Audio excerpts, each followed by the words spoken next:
دوستو جو کلمات پڑھنا ہے وہ تھوڑی سی توجہ سے ایک بار آپ لوگوں نے سن لینا ہے، اس کے بعد آپ لوگ جیسے ہی کرو گے تو انشاءاللہ تعالی آپ کا اسی دن سے مسئلہ حل ہو جائے گا۔ آپ لوگوں نے سب سے پہلے بسم اللہ پڑھنی ہے، اس کے بعد جو کلمات پڑھنے ہیں وہ تھوڑی سی توجہ سے سن لیں۔ بسم اللہ کے بعد آپ لوگوں نے جو ہے نا درود شریف پڑھ لینا ہے۔ درود شریف اگر آپ کو کوئی سا بھی آتا ہے آپ پڑھ سکتے ہیں۔ درود شریف پڑھنے کے بعد آپ لوگوں نے کرنا کیا ہے، جو کلمات میں بتاؤں وہی کلمات آپ لوگوں نے پڑھ لینے ہیں۔ یا ذوالجلال والاکرام، یہاں تک پڑھنا ہے، یا ذوالجلال والاکرام۔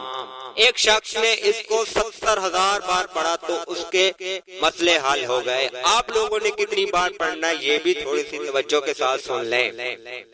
آپ لوگوں نے پڑھنا ہے صرف 7 بار، آپ لوگوں نے 70,000 بار نہیں پڑھنا، آپ لوگوں نے پڑھنا ہے صرف 7 بار۔ اگر 7 ٹائم آپ لوگوں نے